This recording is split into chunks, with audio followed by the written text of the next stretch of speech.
Was Disney World's 50th anniversary really that magical? Let's unpack the magic.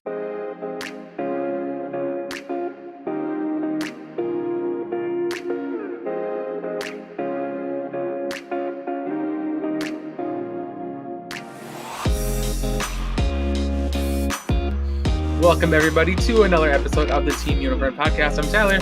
I'm Sammy. And today we are going to be covering I feel a kind of controversial topic in the Disney community, and whether or not Disney World's 50th anniversary was actually the most magical celebration. That's it? Yeah, I think we've got some strong opinions on this. Yes. So I'm very excited to get into that, but we're going to start, as always, talking about how our week went. And I feel like we had a pretty fun last couple days. There's so much news. Yes, so much Disney news. We didn't really do much, but there was just a lot coming at us. Everyone did stuff for us. Yeah. The only thing I did was put my braid back in my hair, which I love. Like you said, it was a pretty chill week for us. But there was so much Disney news that popped out. Taylor Swift started her Eras tour. So we stayed up till midnight at least to watch most of her show, and that was incredible. Oh my gosh. I was pretty much in the camp of I am going to avoid spoilers as much as I can. LOL. TikTok wasn't going to let that happen. No. So, yeah, there was enough people live streaming it. And we just got on a live stream, and I don't know what his actual name is, but in the handle I believe it was Ryan, and he had a pretty good spot of a view on there, and he was recording for majority of the show. Yeah, I think it was just about the last hour he kind of cut out. So I don't know. It sounded like his battery was getting low because I kept hearing him say percentages, and the last percent that I heard him say he was at was 50%. And yeah, she still had a good hour left of her show, and I'm sure. She performed forever. I know. I cannot believe it. Just over 3 hours. Yeah, 44 songs. So I'm very excited for June when we get to finally see her in concert. I am too. So. But yeah, so we just started watching it, and I'm like, well, spoilers are out the window, so I don't even care. There was no way that we were gonna we weren't gonna be able to avoid the spoilers on this one. And I mean, it's weird because it's not really. I feel like they're not super big spoilers because we know the songs, we know probably what song she's going to sing for the most part. There was a couple odd, not I shouldn't say odd, but just choices were made with the set list. There was a lot of folklore. Yes, a lot of folklore. One song from Speak Now, which people are upset about. Which, I mean, it's one of my favorite songs from the Speak Now album, and I feel like she did a really good job, and she got the ball down and everything, but I'm only one from Speak Now. I'm I would have taken a couple songs off of. Yeah, I am really curious how that decision came to be. So I think she's obviously very purposeful in everything that she does, so there has to be a reason why. Mm-hmm. There's only one song from Speak Now. I'm curious to know what that is. But yeah, I guess of her albums, Folklore is definitely my least favorite, which I think that's probably a controversial opinion because apparently a lot of people really hate Evermore. And which she made it. Yeah, she knows that the majority of her fans, I guess, just don't like Evermore, but I would argue I really enjoy Evermore a lot more than Folklore. And see, it was weird, those two albums, I never really got into right away. Mm-hmm. I wasn't listening to them on drop day, consistently, Lover or Reputation or even with Midnights. Yeah, those two, I was kind of oh, Taylor Swift released some new music, and I think it was just because it was a departure of a kind of style that she was kind of using in those two albums. But I mean, every song that she played from both of those albums, I was surprised that she played some of them. Yeah, I guess the songs that she did play from Folklore, I did enjoy for the most part. I can't believe she did Betty. I love that is my favorite. Betty's one of the best songs. Yeah, that's one of the best songs off that album, and I just couldn't believe that she actually played that one. So yeah, but I don't know. I guess if it were my choice, I probably would have taken a couple off of Folklore, maybe added Speak Now. But she did 7 songs off of Folklore. I mean, she could have maybe tuned that down to like 4 or 5 and given Speak Now a couple. But I'm interested to see how the set list changes going forward into different shows in different cities. If it's going to be the same, the one city gets all the same songs, and then you get switch over to a new city and they kind of like, you know, switch up a few things. As a Lover Swiftie, I'm very happy that Lover got its time to shine right in front and opened up the Eras tour. So I'm very excited that that was. And I feel like people, because we missed that, we never got a chance to see that tour. Right. So I think it was only fitting for her to start this tour with Eras, because like that's what her fans have been longing for so long. Yeah. Yeah, I agree. So yeah, I thought overall, like, she killed it, like, per usual. Like, just her performances, like her outfits, like the stage, like what we did get to see. Like, we didn't get to watch it from beginning to end, but everything that we have seen, it was too late for us. I know, like, just staying up till like after midnight was, but I was just so excited. I don't think I could have like slept. Like, we would say like, well, we'll see what the next song is, or we'll get through this era and then we'll see what she changes to. And then it got to like Reputation. I'm like, oh, I'm not going to sleep right now. Yeah. So I guess, so of her set list, like everything that she's saying, like, were you happy with it? Like what you... Yeah, I wouldn't complain if that was my set list. I mean, I would like to see more Speak Now in it, but all the songs that she did sing, like, I thoroughly enjoyed. I was more than happy with it. I mean, she could go up there and like burp into a bucket for 3 hours, and I'd be fine watching. I'd pay to listen to that. So. Oh gosh. And then non-Taylor Swift news, we got a lot of Disney news this week as well. Yeah, there was a lot of Disney stuff that came out. Moana is going to be meeting at Animal Kingdom for the first time. They are replacing the Merida meet and greet at Magic Kingdom with Mirabelle, and having a Casita inspired look for that little corner there.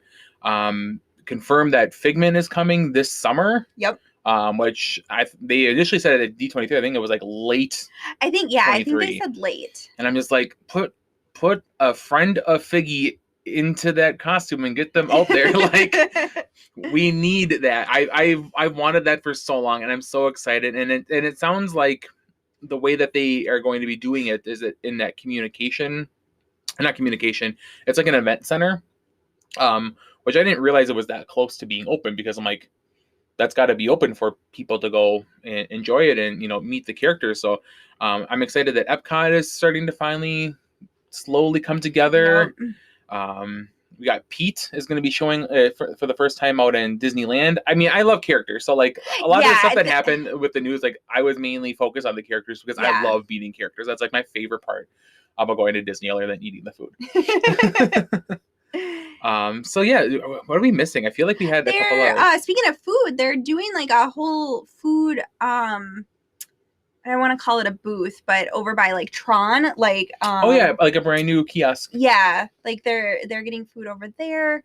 They showed... Oh, Tron is opening. Oh yeah, Tron is... They actually, by the time this comes out, it'll be soft open for about a week now, I believe. So that's kind of nice that they're finally opening it early, I guess, albeit it's been in the works for 4 or 5 years now, but... Yeah, and what did they sneak peeked a picture of it, I think, the new Nighttime Spectacular that's going to be replacing Harmonious. Yeah, they did. I don't know.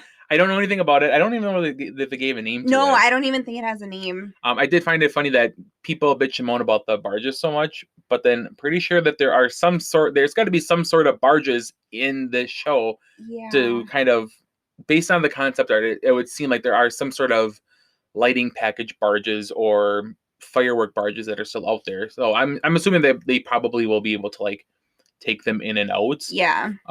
But I'm like, just keep Harmonious. Like, Harmonious is the best. Yeah. And I feel like out of everything that we got from the 50th, that's probably my hands down favorite thing. I mean, we did discuss this in a previous episode too. But yeah, Harmonious is just the best, and I think that's one of the things that I wish we would have been able to keep from the 50th.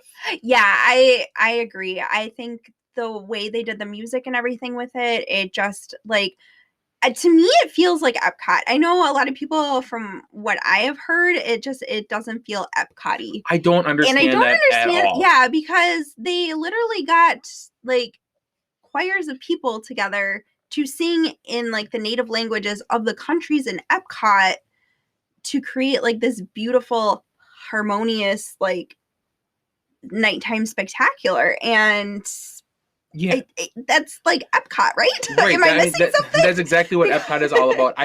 That argument never made sense to me. Like, it never felt Epcot-y enough. And I'm like, it's about Disney songs creating a story that, takes, brings the whole entire world together in their native languages. Like, how is that not embracing the mission of Epcot? Like, the only thing I can think of is like when they say, oh, it's not Epcot-y enough. I think, to me, they're thinking like it's not paying tribute to like past like attractions and like nighttime spectaculars. But I'm like, that doesn't like make it Epcot.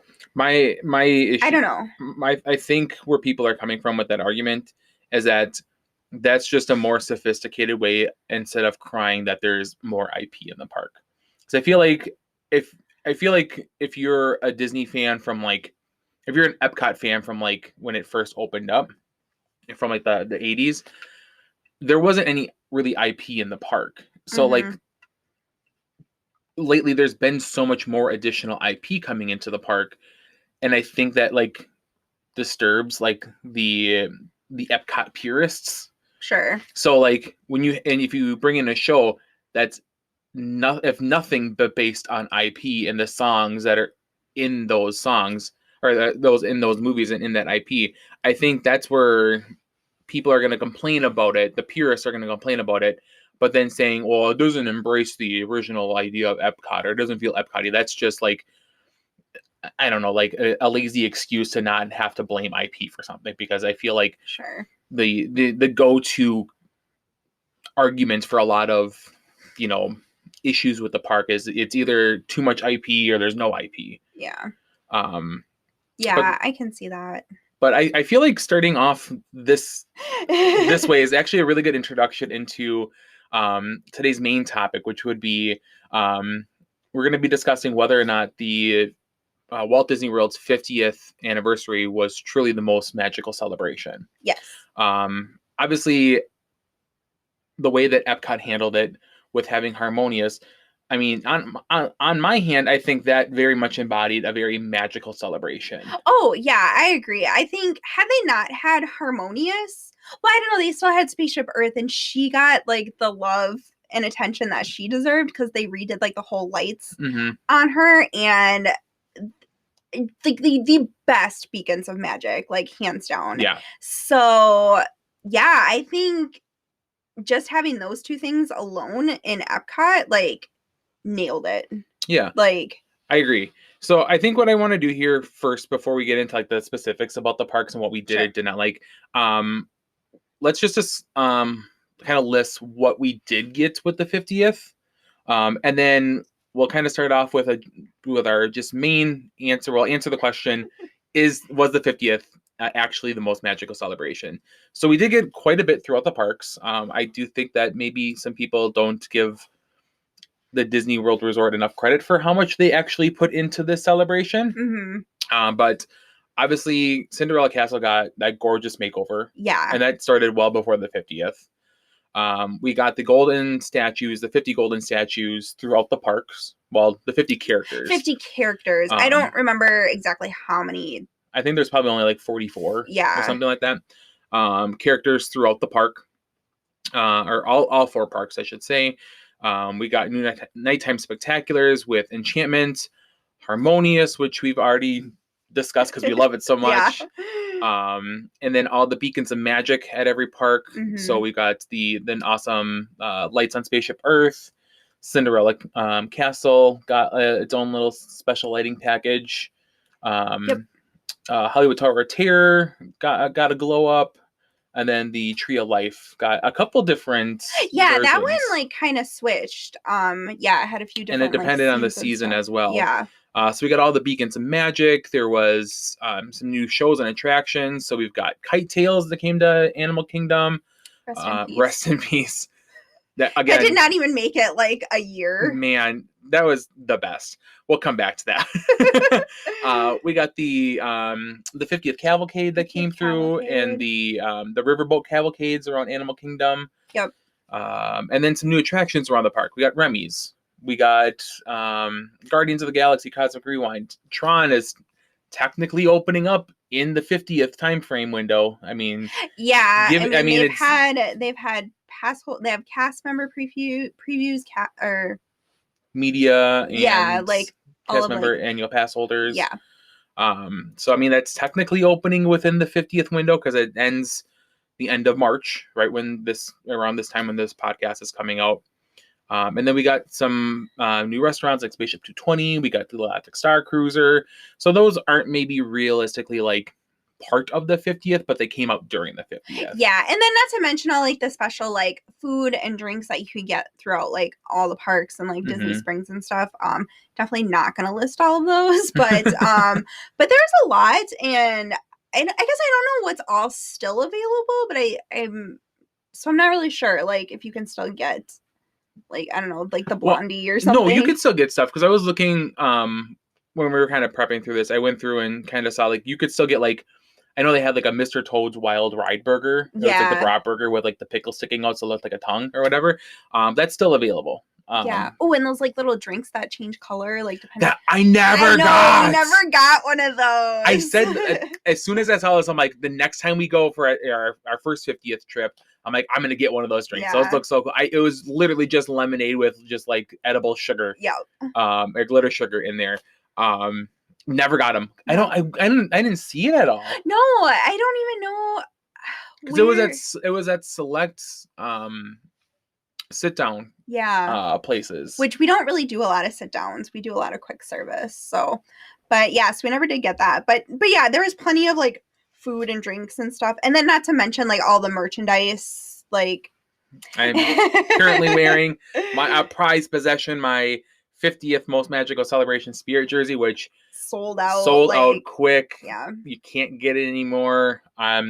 I'm very, very happy and very proud of the fact that I was able to snag that before it sold out. So, yes. So I mean, there was, looking at it, from a broad perspective, we got all that during a time where they were still coming back from COVID. We were still dealing with the remnants of COVID when this began. Yeah, and that obviously impacted the celebration because there were a lot of things that were supposed to be open for October 1st, or at least like during like the year. That just didn't happen. I know a lot of stuff in Epcot was slated to be open. That didn't happen. And I know Remy's got pushed back. It did open. It opened on the beginning of the 50th. Yeah, I know that was supposed to open prior, but that, got pushed back. So there was a lot of stuff that was impacted. And I don't know, I'm sure there's a lot of other things that maybe they had in the works that they didn't tell us. So I know that definitely impacted the celebration quite a bit. Yeah. So I guess seeing everything that we did get, and we've experienced the 50th twice. We were down there twice during the celebration. What is just your overall consensus of the 50th? Was it really the world's most magical celebration?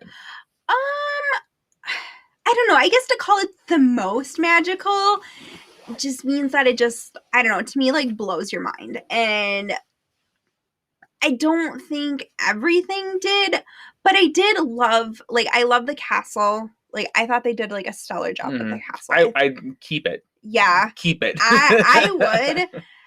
And like I said, the lighting, like the beacons of magic, I really liked those. I thought that was a really nice touch, and especially on Spaceship Earth, like that just was so good and harmonious. So I think those three things were probably like things that I was like really in awe about, and I was like, yes, this to me is like, this is like celebration like of what we get right now. But overall, I think it may be a little underwhelming. I think there maybe could have been some ways they could have celebrated a little bit more, especially for me, just paying like tribute to like the past. Like, I think it would have been nice to do something for Roy, just because he's the one that carried on Walt's dream, because Walt never got to see the completion of Disney World, Magic Kingdom. So I think it would have been nice to somehow, I don't know, like, I don't know where they would have put it, but if they could have done like some kind of like special like documentary, or unveiled like a really special statue for him, or just something, I think. And I think that was probably one of my biggest complaints about Enchantment, is because they didn't really, I guess, pay tribute to the past in order to appreciate what we have in the present. Because, like, obviously without Roy and like, his team of Imagineers and everything that, that he had behind him, like, we wouldn't have got the Disney World that we know today. So I think it would have been a little bit more magical to celebrate the past a little bit more, for me personally. And I really like Disney history and all that, so I think that would have been a nice touch to add that somewhere. Also, I think it would have been super amazing if you could have met like the Fab Five all dressed up in their 50th gear. Yeah. And I mean, it was nice to, I know you could meet Mickey and Minnie at one point, and I think it was turned into like just Mickey you could meet in his 50th gear. Yeah. So I think it would have been nice. I mean, they didn't have to be all together, but I think at some point you would have been able to meet them all in their 50th gear. Yeah, I agree with you. And I agree with that sentiment. I do think that, was it magical? Yes, of course it was. It's still Disney. It's still Disney. It's not going to be not magical. And part of it is part of the magic is, it's the magic that you put into it is the magic that is going to be output. If you go into this trip seeing like, oh, well, this doesn't seem like it's that big of a deal, then you're not going to feel like this was the most magical celebration. I do feel like it was magic. I do feel it was very magical. But saying again, was it the most magical? There's definitely room where it could have been more magic. There could have been more added to it. I would have liked to have seen maybe things come back a little bit quicker from the pandemic. But I know that obviously they're a company and business that have to kind of put their cast member safety and the safety of all of the visitors coming in. The guests. But I can't in good conscience sit here and say that yes, Disney's 50th was the most magical celebration, but it was a lot more magical than I feel like a lot of fans actually gave it credit for. Yeah, like just going through like the list of stuff that they did, it's a lot of stuff. And especially with as big as Disney World is, there's 4 parks, there's Disney Springs. I mean, that's a lot. I mean, on top of all the regular just day-to-day operations, all the actual attractions and food and things to do and characters you already have, like then adding all of that on top of there.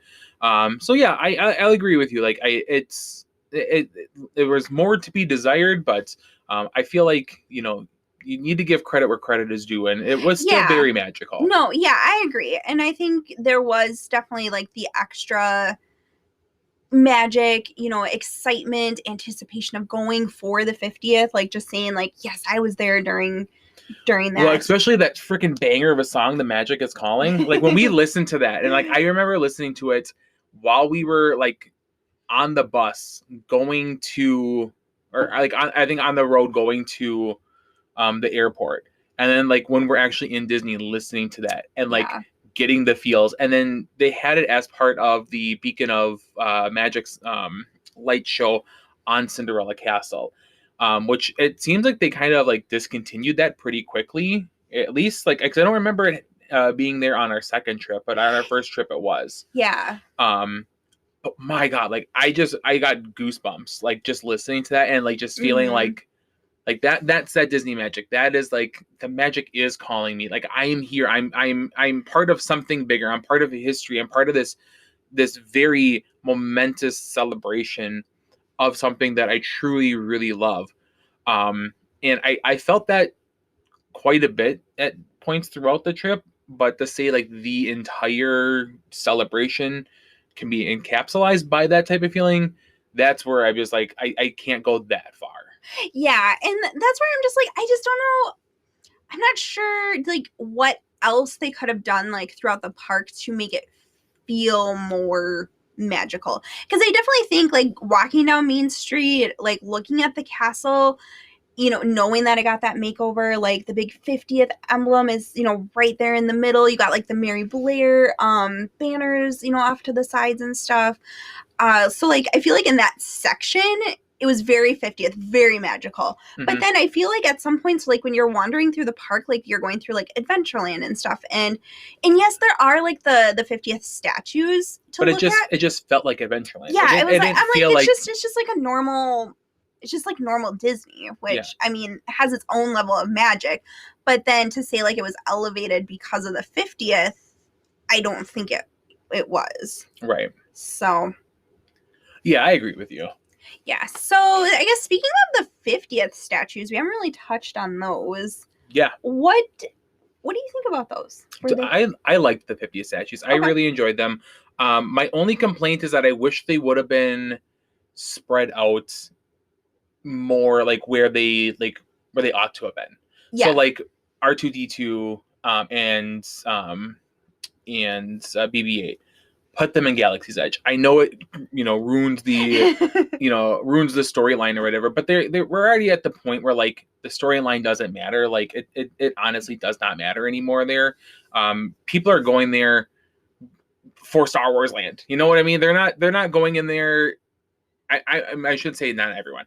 The majority of people aren't going in there to experience a day on Batuu in a distance galaxy far away. That cost a lot of money. Yeah, I mean the Galactic Star Cruiser is crazy expensive. Right. So like, I mean, you're going in there like you know there's the Rise of Resistance, the Millennium Falcon, you want your Ronto wrap. Like you're going in there to just enjoy being a Star Wars fan, not to like nitpick and be like, oh, is this like appropriate for this era in this storyline? Like that's never once occurred to me. I always have fun going through Galaxy's Edge. I love, roaming the shops in Batuu. But it would have been really cool to like just turn the corner and see like, oh, that's where BB-8 statue is, like right next to where Poe's X-Wing is, or R2 by the Millennium Falcon. Like that's where it should have been, instead of behind some palm trees in the main hub, area in Hollywood Studios. And they did that a little bit, like Abu. I think they did it more. I think in Magic Kingdom. In Magic Kingdom, so like Abu is at the entrance to Adventureland and is like hanging on the sign in the log rafters, or Stitch is hanging off the wall eating the medallion. In Tomorrowland, so like those ones perfectly fit like that. Those ones I wanted more of that, but and like the ones in the hub area in Magic Kingdom, like those were fine, like those were all like the Fab Five or like. What do they call them? The Elite Eight? Like they're the Big Eight or whatever. Oh yeah. Because then you get like Pluto, Goofy, Chip and Dale. Yep. And all them. So like that, those all make sense to me, in there. But like, I just would have really loved to see, like the Bo Peep and Woody, put them in Toy Story Land. Yeah. Figment. You couldn't have put him any closer over to, I know, right? To the Imagination Pavilion. So he's really out of place, I think, where they stuck him. Like, I think Coco would have been really awesome to put them, kind of in between where like Donald meets for his meet and greets and the Mexico Pavilion. There's a nice little pathway back there with like a bunch of indigenous like plants and flowers. Like put Coco over there, or put there's just more that could have been done to spread out the statues. That's my only complaint. I love the statues. I was more than happy to pay my $40 for my stupid Magic Band that your Magic Band Plus. When you wait for like 50 million minutes to try to figure out if like it would actually play a song or make it play some sort of music or so I like them. Like I want to know what they're going to do with them afterwards. Yeah, I'm curious too. I do like them. I kind of wish they would have done something more along the lines of, if you've seen the ones for Disneyland Paris's 30th anniversary. Oh, like yeah. those kind of abstract ones. Mhm. I think those look beautiful. Yeah. I think if they could have done something like those here, but in like the iridescent kind of like color Oh, that would have scheme, been super pretty. that would have been so pretty. Like, I don't want to complain about the gold statues because I do like them. I do like that they took the time to do them and to add them into the parks. But then I don't know if they were like running out of time and they're like, we're just going to stick some of these like wherever, and then, you know, trying to get it to work with like the Magic, you know, and the Magic Band Plus came out like later during the celebration, so it wasn't like right away that they were interacting with you. So yeah, so I do like them, but I think they probably could have done something more. That, or I think like bringing back like some like Imagineers from maybe like when Disney World first opened, like maybe like some of them could have like worked on like their own and came up like with their own ideas, and like, and then like make cool. like a dedication to like this Imagineer, and like this is what they did for like the opening day, or like this is what they did to help open. Because I think that would have like done two things. Like it would have like obviously given us something really cool for the 50th, but then it also would have been paying like tribute to the past and like letting us know about like these awesome Imagineers that worked here like all those years ago. Yeah, I really like that idea. I thought about that the other day, and I'm just like, that would have been really cool. And like they could have done whatever they want. Like they could have picked a certain character or a certain scene, or I don't know, just something. Yeah, and then, you know, just placed it like appropriately like throughout the parks. It would have also been kind of nice if they did like a 50th specific kind of like a walking tour, or like a guided VIP tour, where maybe on occasion a prior Imagineer would come with you and they can kind of talk to you about like what all happened, or like a current Imagineer and being like, well, this is what we learned from you know, if you had like a tour that went over by Haunted Mansion, like this is what we learned from Raleigh Crump. Or if you went over by Splash Mountain, like this is what we learned from Tony Baxter, and this is how we apply it today.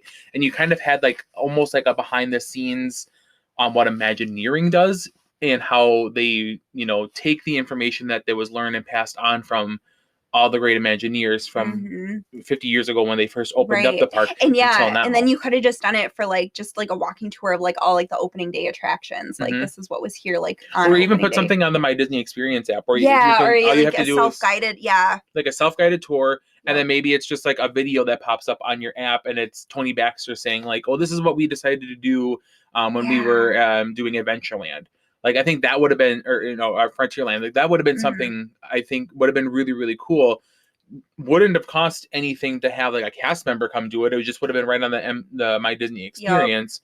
And it could have been a self-guided tour that you could have did. And it would be there if you needed or wanted to have that experience. Or even like your fancy Magic Band, like they could have had something like, you know, once you're like walking and like you hit like whatever the sensor is, and then like it starts talking, you know, something starts talking to you or something. Yeah, that would have been really cool. So yeah, I don't know. I mean, the 50th statues to me were fine, but I feel like there's just so much more they probably could have done with them. Yeah, I agree with that. But. So also part of this celebration was we got a couple new attractions to the land, or to the world, I should say, the Disney World Resort. The main one was, the first one was Remy's. Yeah. Which, again, was pushed back considerably due to COVID. Because I remember that was supposed to come out in 2020, I believe. Yeah, I think it was 2020. I think it was like August 2020. Because I remember when we got back from our first trip in January 2020, because that's when I wanted to surprise you with another trip. And we had booked it far enough out that it was going to be when Remy's was open. Because I think it was initially like August or something. And then I got pushed back, and then it finally opened up October 1st of 21 with the beginning of Walt Disney World's 50th and Epcot's 40th, right? Yes. And I think that Remy it's an appropriate ride, and it's a good ride for the location. And I think it really fits well into the park. It's a beautiful expansion that they did to the back of the France Pavilion. Back there. And then so we got that kind of on one side of the park, and then closer up to the front side of the park. Just this last summer, they finally opened up Cosmic Rewind. Yes. So two pretty, I would say, especially Guardians of the Galaxy would be Yeah. the e-ticket. Oh yeah, for sure. But Remy's is still Like a it's very just high that, quality yeah, ride. like it's that good family ride that Epcot needs. Yep, So it definitely is one of those that will rival like Frozen Ever After. Like those are the two. I feel like those are like the two rides if you've got kids, or if you want to do like a nice family ride, or if you don't want to do like anything like super fast to throw up your breakfast in the morning. Like those are the two things that you're gonna ride. You're gonna go to right away for like those big like rope drop type of rides. Yeah. And I know we didn't really get it until like right at the end, but Tron technically is opening up during the 50th. I mean, do you feel like we deserve like another ride? Especially since they not only did they only just one of them was just a pushback, which wasn't even supposed to open the 50th. The only one that's supposed to open up in the 50th for sure was Guardians. Yeah. And then Tron was probably, maybe, I'm assuming, who knows? Yeah, like I'm assuming Tron was supposed to open like well into like the 50th, not just like right at the tail end here. Yeah, I don't know. Like maybe we could have used it on the ride. I really think they were counting on like all the extra stuff in Epcot being open. Yeah, that's true. Which those aren't really like rides. Those are just kind of walkthroughs and things to look at and kind of experience that way.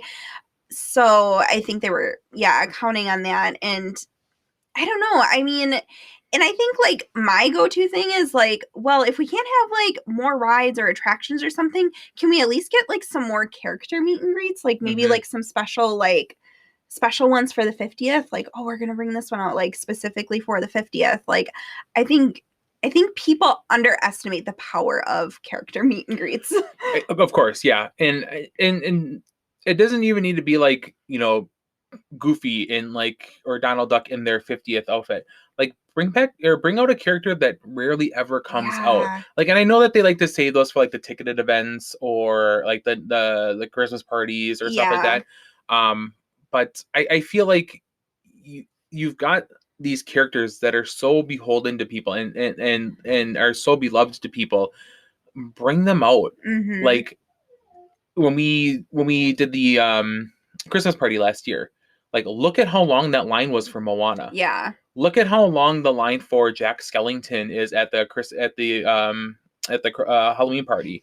Like if you can bring out like a character, and I think that they're finally realizing that by bringing out Figment, bring out characters that aren't in the parks ever or have or haven't been there in been on there a long time or make very very rare appearances.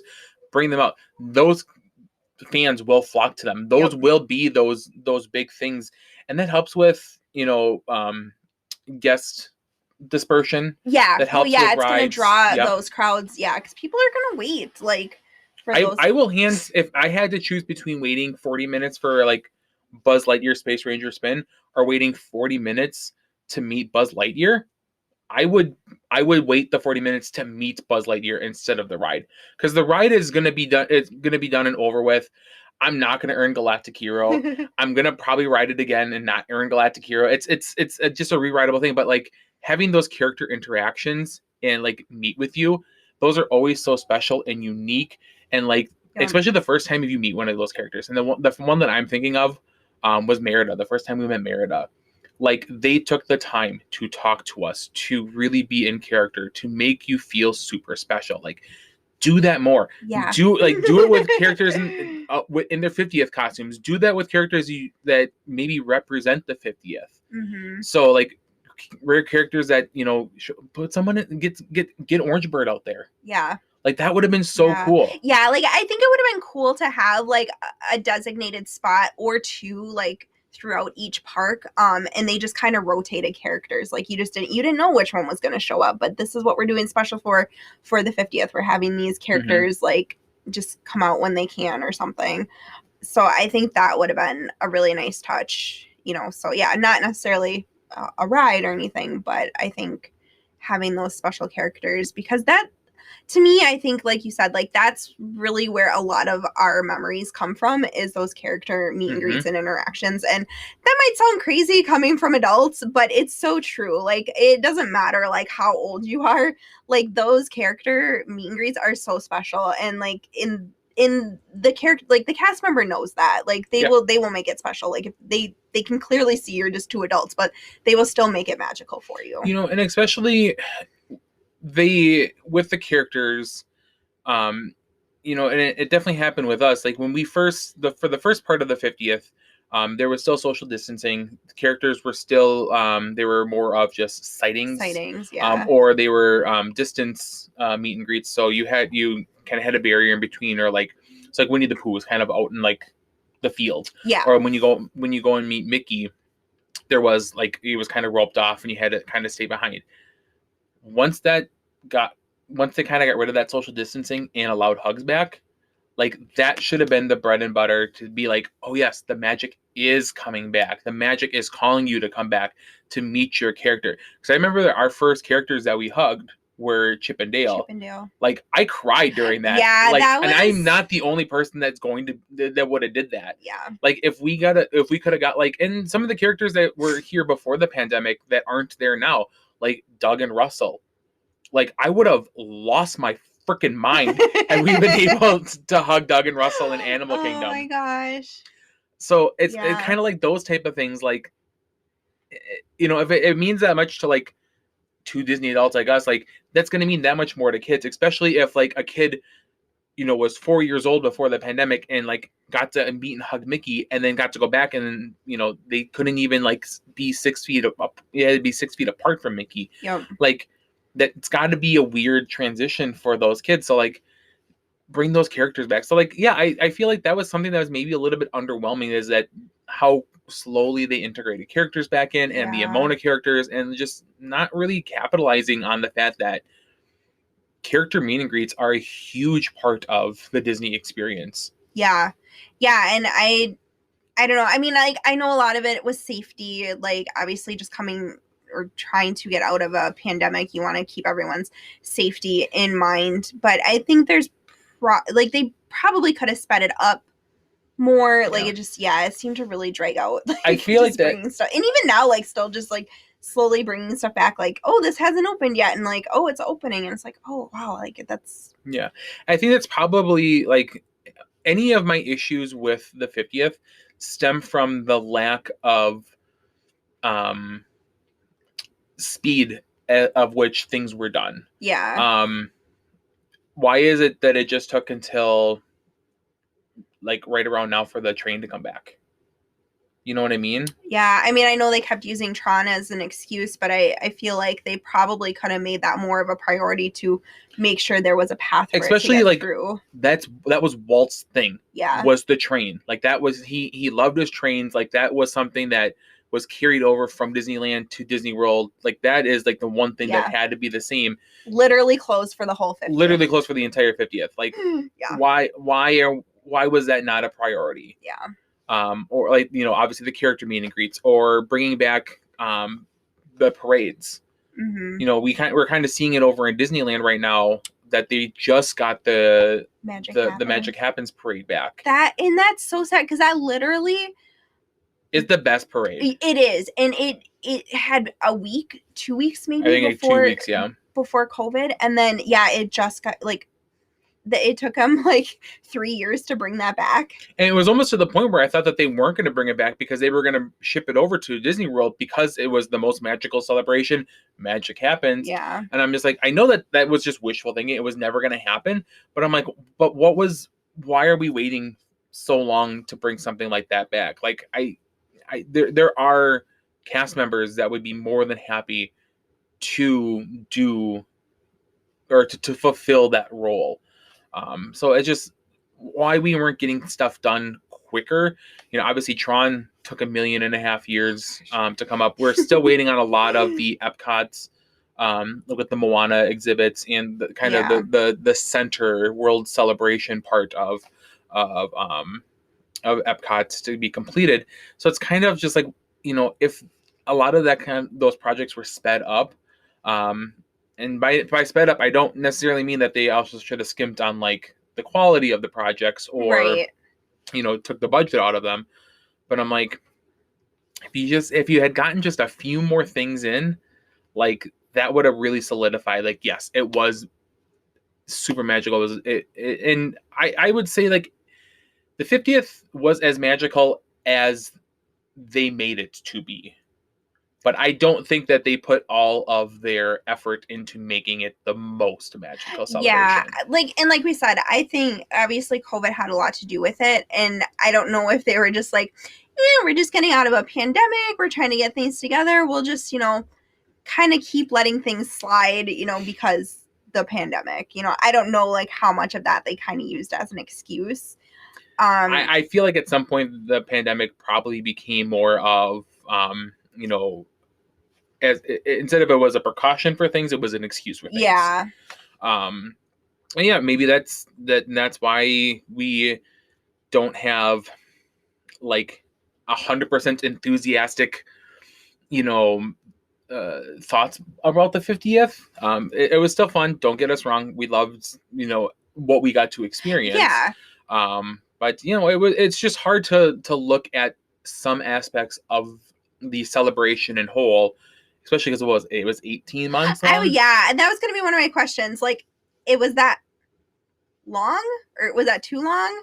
Was it too short? Was it just the right amount? I think it would have been a good amount had they kept up with it. Yeah.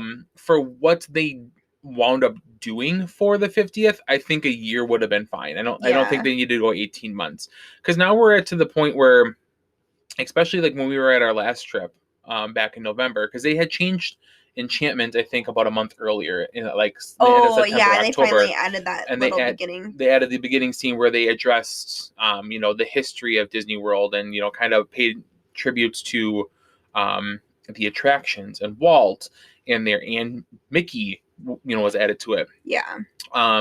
Seeing Enchantment in that version, I know gave you the feels like you were. Like that's what I was looking for. That's what you were looking for. And we even mentioned that in what we wanted in, our Happily Ever After versus Enchantments podcast episode.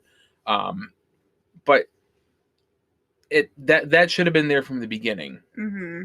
If they hadn't done that, I feel like even now, like kind of Enchantment has kind of run its course where people are kind of just, I think a lot of people just kind of shit on Enchantment.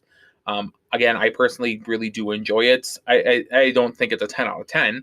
Yeah. Well, see, and that's the thing. That was kind of my issue for, I guess, Enchantment, is like they heavily implied that it was specifically for the 50th, but they didn't specifically say, hey, this is a 50th anniversary celebration. So do you think it was like, yes, this is our specific 50th celebration?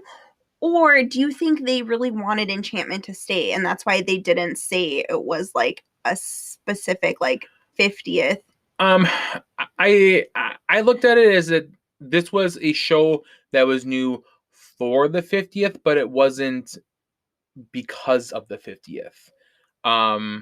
Maybe they thought it was going to stay. Obviously that's not the case, but I feel like even from the get-go, people were just always comparing it to Happily Ever After. I mean, we did a whole episode comparing it to Happily Ever After. Yeah. And even now, these past couple months, even after adding that tribute to Walt and to the original, opening of Disney World, people are still waiting for Happily Ever After. Like, that is the big thing. Like, yeah. I feel like right now we're at the point where people are just wanting the 50th to be over with so we can get back to normal. Yep. And by back to normal, I mean we can get back to Happily Ever After. I think, and it's a little, I don't know, I guess sad to look at it that way, because if people are at this point just wanting the 50th to be over to get Happily Ever After back, then you should look at the 50th as a failure, because they didn't want it to stick around. They didn't want to keep celebrating it, Yeah. And I feel really bad for saying that, and because I love this. Yes, you should look at it as a failure. Well, so my issue is that I'll go online. I'll go on TikTok. I'll watch all these Disney influencers, micro influencers, just Disney fans, just crap on the company. Just say Disney World isn't the way it used to be. I hate all these price hikes. They don't care about the guests anymore. They only care about money. They don't care about like the value of the trip. Like they don't care about us anymore. Sure, there is some truth to that, but like you're in Disney. You are in a very privileged position to be enjoying something that not a lot of people get to enjoy. We didn't get to enjoy it until we were almost 30 years old. Yeah. Like it's very difficult to sit there and just keep bashing a company because they have a theme park that you aren't changing and you don't want to change but needs to change. Yeah.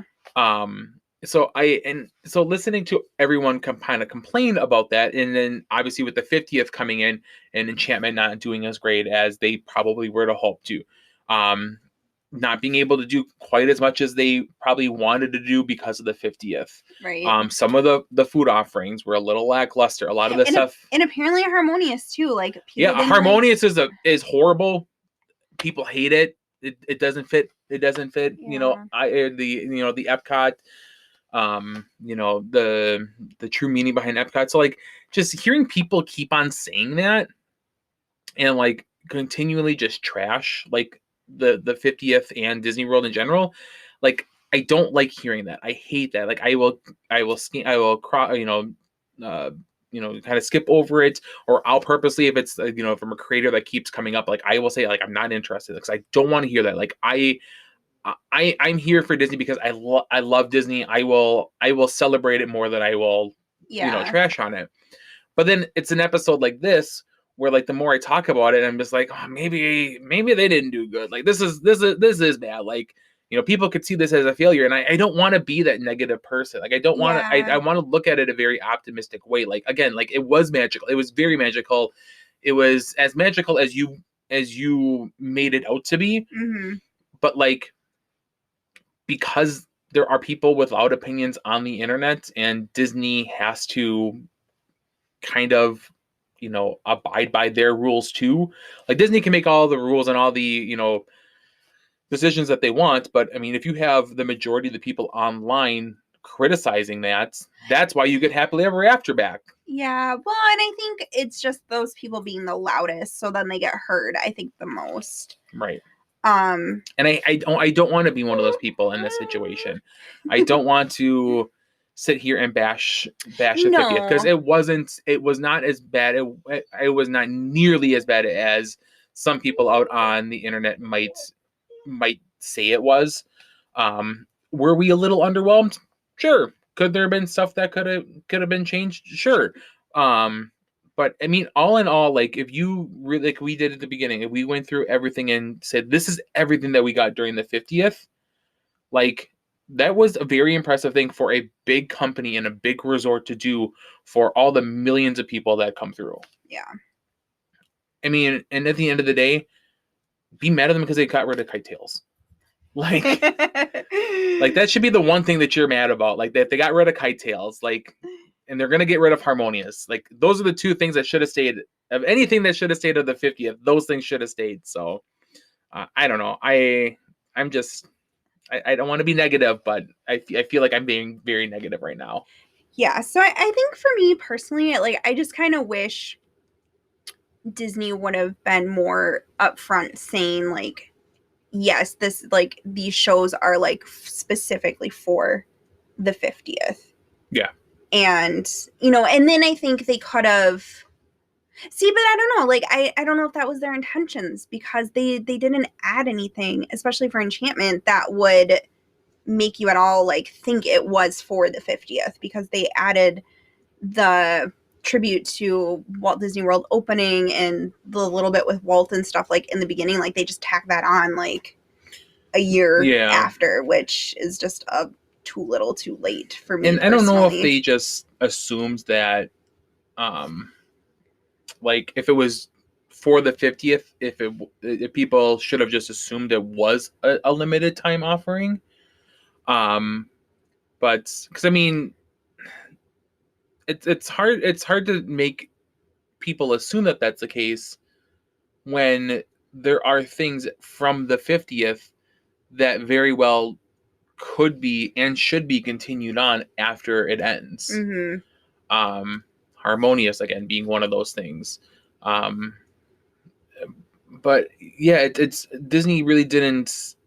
They didn't really specify. say either way. Right. I think so. I don't know if they were like just trying to see how it went, and obviously like the way that they had Enchantment, like it didn't go over very well, and and I don't want to be a negative person, but like it just, if you're celebrating the 50th, Enchantment was not it, and if it was replacing Happily Ever After, that was also not it. So I think either way, Enchantment was not fitting either of those scenarios. Like if it was for the 50th, like you needed to add elements in there to make it for the 50th. And then I think people would have been like, okay, it's a 50th celebration. Like Happily Ever After will come back. And I think it would have made that transition a little bit better and not have so much negativity towards it. Yeah. And I think like on the flip side of that and on the other coast, like that's exactly what they did for the Wondrous Journeys in Disneyland.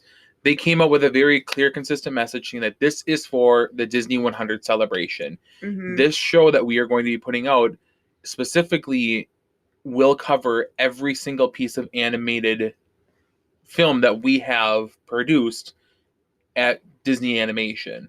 Like this is specifically for that. We have a team that's going to be covering every single movie, and it's going to be showcased on this castle, and this is going to be just for the Disney 100. Like there's no it's pretty clear that this is only going to be running for the 100. Granted, we don't really know how long the 100 is, if it's just 12 months or if it's an 18-monther like the 50th was. So kind of like that is what you're looking for, where it's clear like this is what we're doing here, and with the Disney 100 and Wondrous Journeys, like it's not meant to be like, I guess, that Happily Ever After type of show. However, I think that people really enjoy that show much more than Enchantment, to the point where like this could be that type of show to rival Happily Ever After, because the music is so good. There's so much that covers in the show, and I absolutely love the show. But because their intentions were clear, it's kind of like, well, are they going to change course then if people really, really like this? Or, in a year and a half, or is it going to be like, okay, well, now we're going to bring back Disneyland Forever or whatever. Yeah. And I think that's probably what they needed to do more, I guess, specifically like with the fireworks shows, like for the Disney 50th. Especially with Enchantment. Like, I think they really needed to be clear on what they were expecting. So then, like, us as guests and fans could set our expectations accordingly. Right. I don't think, like, had we known Enchantment was only going to be temporary, I don't think it would have gotten as much hate. Like, or I don't think it would have been, like, as loud. It would have been like, yeah, I'm not the biggest fan of it, but Happily Ever After is going to come back, so I don't really care, like, kind of thing. And that was the hard thing to judge too, because like, yes, they said it was for the Disney 50th, Walt Disney World's 50th, but then they very much almost like were hammering nails in the coffin of Happily Ever After. Like, this is the last time you're going to see it. Yeah. And come down to Disney one last time before they even live streamed the last one. Like, this is they very much made it seem like this was the last time you were ever going to see Happily Ever After. Yeah, and that's maybe their intent. Like, that's why I'm just like, I don't know. Like, I mean, it made it seem like Enchantment was for the 50th. This was a 50th show, but then at the same time, it wasn't. Like, this was going to be like their new permanent show, and I'm like, that just wasn't working. My thought was that it was always going to be just a 50th show, that it was never going to last more than the 50th, but then they were going to bring something new afterwards. That was always my thought of Enchantment. And for better or worse, like, obviously that's not happening. And like, it's good for you because then you get happily ever after back, which and good for me too. I love happily ever after too. Yeah. But was it their intention just to run it for only the 18 months and then come out with a completely different show, and that would have been happily ever after's true replacement? Yeah, I don't know. But if it was their intention to just run for the 50th, like I think this was, in my opinion, I think it was a poorly executed 50th anniversary show. Like it's a failure. The enchantment, yes. Like I will say it, like it as a 50th anniversary show, like it was not it. Like it was there's not. a distinction that has to be made. Like, is it a good fireworks show? It is. Yes, it is it's a very good, incredible. I will even say at points it's an incredible fireworks show. Yeah. But for the 50th celebration specifically, and to celebrate Walt Disney World's 50th anniversary, no, it does not fit that narrative. Yeah, I think for me that's probably just the worst thing. and it sucks because I love the fireworks shows. Like, as much as I love character meet and greets, like to top my night off, like at any park, like with a fireworks show, like, yeah, like that's what I want to do. And you're at Disney World's 50th celebration. Like, you want to see a 50th fireworks celebration. And that just did not do it for me. Yeah. And I think that's probably why we gravitated more towards Epcot, and why, especially in these last trips, we've really come to terms with Epcot being our favorite park. Yeah. Because even with all of the construction that was going on in Epcot, they celebrated the 50th anniversary in a way that we felt was representative. Yeah. They had Spaceship Earth. They had the beacons of light.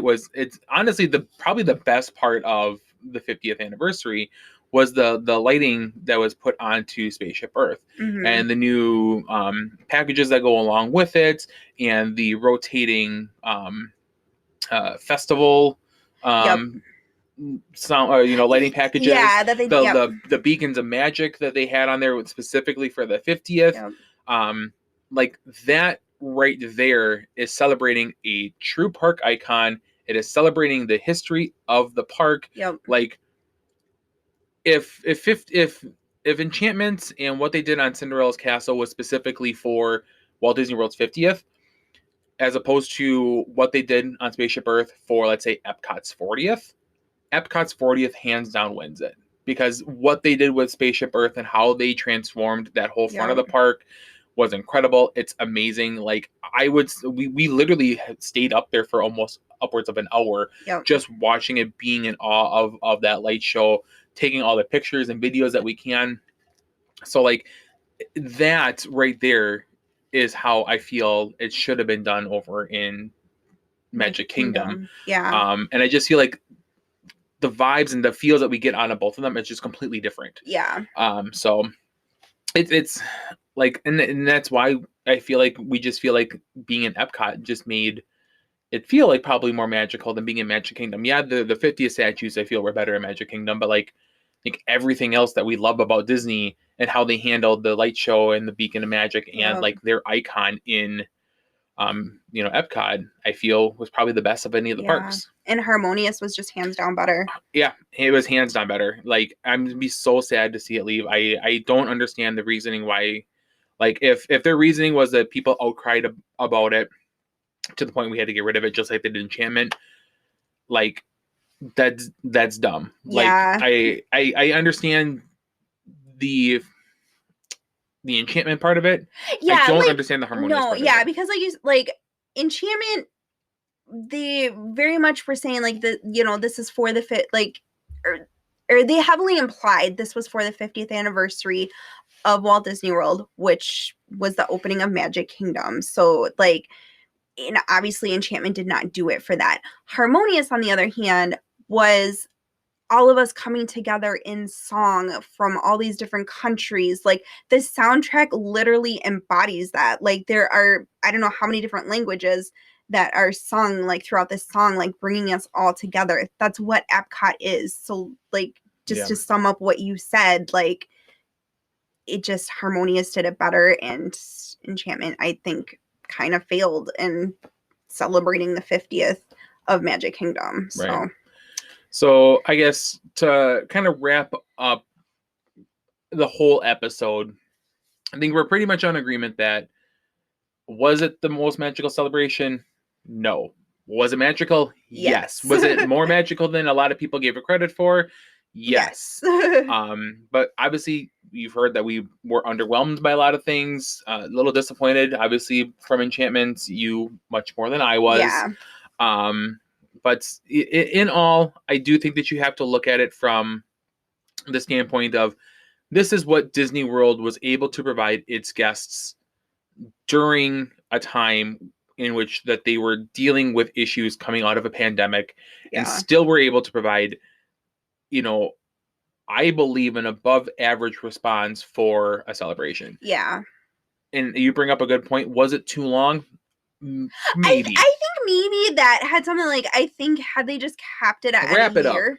Right. Yeah. I think would have been fine, because then you're coming right into the 100th. And so I think had they capped it at a year, they could have just finished out, 2022 with like their regular like Christmas celebrations. And then they could have came into the new year with the 100, kind of like how Disneyland did. That would have made a lot more sense. And I think that would have wrapped it. Yeah. I think that would have been better. Because especially like if Disney World was going to celebrate the 100th as Disneyland has been doing, like, even if it's only for a year, then you have a 2-year window where you have 1 year is specifically just for the 50th of Disney World, and then you're turning it over and celebrating 100 years of Disney in general. Yeah. That's a 2-year celebration at the Walt Disney World Resort, as opposed to an 18-month celebration that definitely feels like it's run its course. Definitely feels like it is too long. Yeah. So there are, I guess, lessons to be learned from this, that maybe this wasn't all it, and what you provided was good for the most part. Mm-hmm. But it just, you need to know when to kind of wrap things up. Yeah, for sure. Yeah, kind of like this podcast, right? Yeah, we're like, just wrapping it up. So yeah, so overall, like the 50th, it was great. It was great to be a part of it, to say that we got to go twice. Oh, I mean, amazing. To be honest, we got to go once would have been fine. Yeah. I can't believe that we got the opportunity to go twice. I love looking back at the pictures that we've taken and like the photo books. And just, this last time we made some TikToks when we were down there. So like, mm-hmm. I love like revisiting that and just feeling like, yes, this was a very magical time to go down there. Yeah. But in general, like Disney is just magical. I know. I'm like, it's so magical to begin with. Like it's really hard to find new and exciting ways that are, I guess, like budget friendly for Disney, but also like, feel exciting to us as guests. It's hard to find that balance of like newer things that are going to work. And especially like if you're celebrating something for like well over a year. And something as big as your 50-year, anniversary and a celebration. I think people probably went in with a lot of, raised and high expectations. Mm-hmm. And so maybe that probably didn't help it either. Yeah. And that's where I think Disney probably should have been more clear as to their intentions for celebrating. But then I feel like at the same time, they probably should have like celebrated the past a little bit to like appreciate the present. I really don't feel like there was a whole lot of like celebrating like where they came from 50 years ago, mm-hmm. And I think that's a little disappointing, especially, as a huge Disney fan and Disney history fan, like, you like to know that those things and people are appreciated. Yeah. But agreed. But I in the end, again, we're going to say we absolutely loved going down to Disney for the 50th. That was, if anyone got a chance to go down for the 50th, let us know what you think. There was definitely something to be desired, but I feel in general, like you're in Disney World, you're still gonna have a good time. You're still gonna have fun, and even with COVID restrictions and them slowly pulling them back and getting like a more normal Disney, like it was still magical. Like, we had to go when we still had to wear masks all the time. Like, mm-hmm. we still had fun. It was still magical. And like we were the guests that abided by those mask rules the entire time, and we weren't wearing them halfway down and not wearing them all, and like if it as long as you are just abiding by the rules and having a good time, that's all that matters. Yes, and appreciating those cast members because they literally make the magic for you. So yeah, like Disney, it's the most magical place on earth for a reason. Like it's just nothing else compares to that. So just yeah, it's just magical. It's just magical. It's just all magic. Like but that's gonna kind of wrap it up for today's episode of the podcast. Yeah. Thank you for listening through our kind of rants and musings about the 50th anniversary today. Going into April, because the next podcast after this will be April. Yes. Oh yeah. Going into this, we've got a really fun episode next week. We've got a trivia game with my best friend, with Sammy's best friend Katrina. She'll be on the show with us, so stay tuned to that. We've got some fun little ideas coming up here. We've got we're planning the next month or so. Month or two. I think we've got a pretty marvelous idea for the month of May. Yeah. So we'll maybe just leave a little tease on that one. More information to come on that. But drop us a like, comment, subscribe, follow, 5 stars on all of the podcast platforms. We'd really appreciate that. Appreciate everyone for the love and support. Again, find us on Instagram for all of our updates, where you'll see what's to come and what we're kind of doing and talking about each week on the podcast. But for today's episode of the Team Unicorn Podcast, I'm Tyler. I'm Sammy. And it's been magical. Thank you for listening to this week's episode of the Team Unicorn Podcast. You can find us on all major podcast platforms as well as YouTube. Make sure to subscribe, like, and review wherever you are listening, and follow us on Instagram to keep up with all things Team Unicorn. And remember, stay magical. So, ooh.